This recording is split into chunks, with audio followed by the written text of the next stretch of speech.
আসসালামু আলাইকুম প্রিয় দর্শক, এই সময়ে সবচেয়ে বড় সমস্যা যেটার কথা আমরা সবাই বলে থাকি সেটা হলো আইন শৃঙ্খলা। সেই আইন শৃঙ্খলা পরিস্থিতি কেমন এই দেশের? একটা ছোট্ট ঘটনার কথা আপনাদেরকে বলি। ঘটনাটা ছোট মনে হবে আপনাদের কাছে, যেটা তো তেমন কিছু না, দেশের তো বিরাট কোনো ক্ষতি হয়ে যায়নি, কিন্তু ওই যে বলে না যে ভাত একটা টিপ দিলে পুরো হাড়ের ভাতের খবর পাওয়া যায়, সেরকম এই একটা ঘটনা দিয়ে আপনি পুরো দেশের আইন শৃঙ্খলাকে বুঝতে পারবেন। ঘটনাটা কিছুই না, ঘটনাটা গত সোমবারের, এবং এটা নিয়ে মিডিয়ার কি কাজ কারবার সেটা একটু পরে বলছি, আগে আমি ঘটনাটা বলি। গত সোমবার ঢাকা থেকে একটা বাস রওনা হয়। সেই বাসের নাম হলো ইউনিক রোড রয়্যালস, তার আমরি ট্রাভেলসের একটা বাস। সেই বাসটা গাজীপুর থেকে গাজীপুরে যে চন্দ্রা আছে সেখান থেকে যখন টাঙ্গাইলের মির্জাপুর এলাকায় যায়, এই সময়ে এই বাসে কিছু ডাকাত ওঠে, এবং ডাকাতরা উঠে সেখানে বাসে যারা আছেন সবার টাকা পয়সা যা কিছু আছে, এটা কিন্তু নাইট কোচ আর কি, রাতের বেলা উঠে তাদের সমস্ত কিছু তারা কিন্তু ছিনতাই করে নেয়। এবং কেবল ছিনতাই না, ওখানে দুজন নারী যৌন নিপীড়নের শিকার হন। বাসটা যাচ্ছিল ঢাকা থেকে রাজশাহী। তো এই যে ঘটনাটা ঘটলো এবং কিভাবে ঘটলো সেই বর্ণনা আমরা পরবর্তী সময়ে পেয়েছি। ঘটনাটা কিন্তু ঘটেছে গত সোমবার, মানে 17 তারিখ রাতে, দিবাগত রাতে। সেই নিউজটা আমি আজকে পেলাম। আসলে প্রথমে আমি পেয়েছি, আমার কাছে একটা মেসেজ এসেছে, আমার হোয়াটসঅ্যাপে একটা মেসেজ একজন পাঠিয়েছেন বিদেশ থেকে, এবং সেখানে উনি লিখেছেন যে আমি ওই লেখাটা পড়ে শোনাই, আমার মোবাইল থেকে পড়ে শোনাই আপনাদেরকে। তিনি লিখেছেন, আপনি কি জানেন রাজশাহী রুটে মধ্যরাতে একটি বাস ডাকাতের শিকার হয়? বাসটি প্রায় 3.5 ঘন্টা ধরে ডাকাতদের দখলে ছিল। এই সময় নারী যাত্রীদের শ্লীলতা হানি ও ধর্ষণের মতো ঘটনাও ঘটেছে বলে জানাচ্ছেন বাসটিতে থাকা যাত্রীরা। এই সময়ে সেনাবাহিনী বা পুলিশ কেউ এগিয়ে আসে নাই যাত্রীদেরকে উদ্ধার করতে। আর ইউনূস সরকারের ভয়ে একটি মিডিয়াও এই খবরটি প্রচার করে নাই। এরকম একটা মেসেজ আমার কাছে এসেছে। এটা রুবেল নামে একজন লোক লিখেছেন, বিদেশ থেকে পাঠিয়েছেন, আমি আর ডিটেলে গেলাম না। তো এই যে মেসেজটা পড়ার পর আমি নিজেও একটু সন্ধান করলাম যে আসলে কোন কোন মিডিয়া এটাকে পিক করেছে। এবং আপনি যদি ঘটনাগুলি শুনেন তাহলে আপনি অবাক হয়ে যাবেন যে ঘটনাগুলি কি কি হয়েছে। এখানে অনেকে ঢাকার থেকে গিয়েছিল, ব্যবসা করত, কারো কাছে 70,000 টাকা ছিল, কারো কাছে 1.5 লাখ টাকা ছিল, সব তারা নিয়েছে এই ডাকাতগুলো। এবং নেওয়ার পর নারীরা যারা ছিল তাদের গয়না ছিনিয়ে নিয়েছে, এবং গয়না নেওয়ার সময় অনেক নারীর গায়ে তারা হাত দিয়েছে, এবং আরও কী কী করেছে সেটা আমি এখন আর বলতে চাই না। এখানে আপনারা পত্রপত্রিকা পড়ে নেবেন। আজকের পত্রিকা অনেক আজকে দিয়েছে আর কি, এগুলি বলার মতো না, আমি বলতেও চাই না। কিন্তু এক পর্যায়ে যখন এরা নিয়ে তারা নেমে গেল, তখন যে ঘটনাটা একজন যাত্রী যেটা বর্ণনা করেছেন, আমি সেই যাত্রীর কথাটা বলি, যে বড়াই গ্রামের মোখাউড়া গ্রামের মজনু আকন্দ, তিনি বলেছেন যে তার কাছে 46,000 টাকা ছিল, সব তারা কেড়ে নিয়েছে। এবং উনি কেবল বলেছেন যে তিনি বলেন বাসে মেয়েদের তারা ডাকাতরা আর কি একেবারে বেজ্জৈত করে ফেলেছে।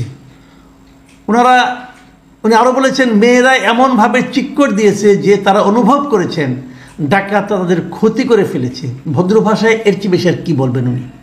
এবং উনি তারপর বললেন 3 ঘন্টা ধরে শুধু ওই এলাকায় ঘুরিয়ে সব যাত্রীর টাকা পয়সা স্বর্ণ অলঙ্কার সহ সব কিছু লুটে নেওয়ার পরে ডাকাতদের নামিয়ে দেওয়া হয়। কে নামিয়ে দেয়? এই বাসের লোকজন নামিয়ে দেয়, বাসের যারা ড্রাইভার হেল্পার যারা ছিল তারা। এরপর বাসের লোকজন টাল বাহানা করতে থাকেন। তারা বলে গাড়িতে তাদের তেল নাই, টাকা পয়সা নাই, তারা যেতে পারবেন না। যাত্রীদেরকে তারা সেখানে নামিয়ে দেওয়ার চেষ্টা করেন। এই সময় যাত্রীরা এক হয়ে ঘোষণা দেন যে তারা কেউ বাস থেকে নামবেন না, তারা মরলে বাসের মধ্যেই মরবেন। এই ঘোষণার পর তারা বাস ছাড়েন।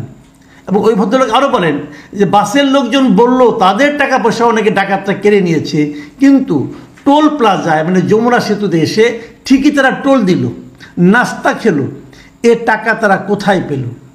যাত্রীদের অভিযোগ, বাসের লোকজনের যোগ সাজসে এই ডাকাতি সংঘটিত হয়েছে। আরও অনেক ঘটনা, এই ঘটনা নিয়ে আর বেশি কিছু বলতে চাই না। তারপর তারা একজন বলছে তারা মির্জাপুর থানায় গিয়েছিল, এক নারী যাত্রী বলছে যে সেই রাতে ডাকাতির পর বাসটি প্রথমে মির্জাপুর থানায় নিয়ে যাওয়া হয়। ওই থানার পুলিশ তাদের কোনো কথাই শুনতে চায়নি। তারা বলেছে ওসি না আসতে তারা কিছুই করতে পারবে না, ওসি সকাল 9টার আগে আসবেন না। এই অবস্থায় নিরাপত্তার কোনো নিশ্চয়তা না পেয়ে তারা বড়াই গ্রামের উদ্দেশ্যে রওনা দেন। একজন যাত্রীর অভিযোগ এটা। মজার ব্যাপার হলো তারপরে এই বাসের কিন্তু চালক সুপারভাইজারকে আটক করা হয়েছিল, পুলিশ আটক করেছিল। কিন্তু বুধবার সন্ধ্যায় এই ঘটনায় বাসের সুপারভাইজার, চালক ও চালকের সহকারী সবাই জামিনেও মুক্তি পেয়ে গেছে। এবার বুঝেন আইন শৃঙ্খলা কেমন চলছে, সবাই জামিনে মুক্তি পেয়ে গেছে কিন্তু। এবং পুলিশ কি বলেছে যে আসামিদের বিরুদ্ধে কোনো ধর্তব্য অপরাধের অভিযোগ সুনির্দিষ্টভাবে না থাকায় আদালত তাদের জামিনের আদেশ দেন। এই যে ঘটনাগুলো আমি বর্ণনা করলাম, এগুলো আদালতের কাছে অথবা পুলিশের কাছে ধর্তব্য অপরাধের অভিযোগ বলে মনে হয়নি। এখন আমি মিডিয়াগুলির কথা বলি। ঘটনা ঘটেছে কবে? 17 তারিখে। আমি যে নিউজের যে বিবরণটা পড়লাম এটা আমি পড়েছি প্রথম আলো থেকে। প্রথম আলো নিউজটা দিয়েছি কবে? 20 ফেব্রুয়ারি, ফেব্রুয়ারির 20 তারিখ, মানে আজকে রাত 8টা 24 মিনিটে এটা প্রথম আলো এই নিউজটা দিয়েছে।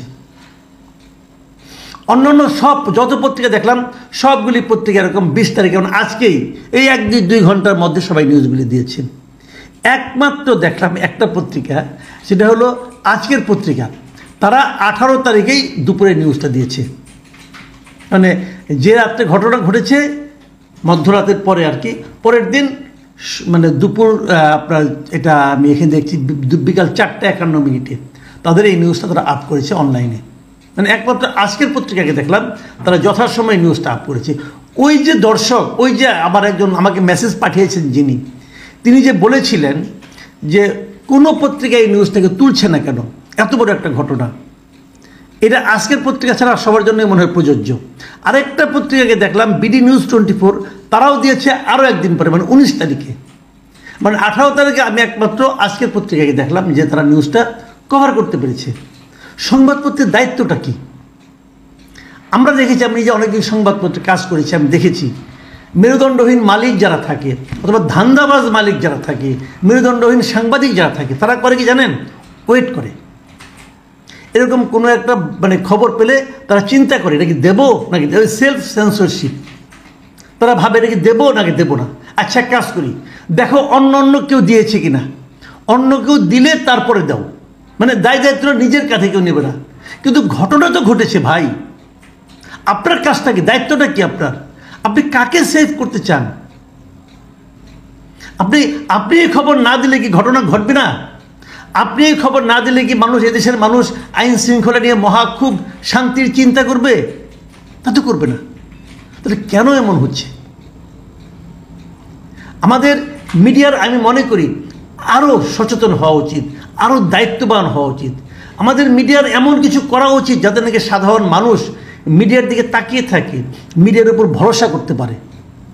আর এই আমাদের তত্ত্বাবধায়ক অন্তর্বর্তীকালীন সরকারের যিনি স্বরাষ্ট্রমন্ত্রী, ওনাকে আমি কিছু বলতে চাই না, কারণ উনি বয়স্ক মানুষ। আমার ধারণা যদি কিছু বলি এটা উনি একটু করে ভুলে যাবেন, কাজে ওনাকে বলে আর কিলাম।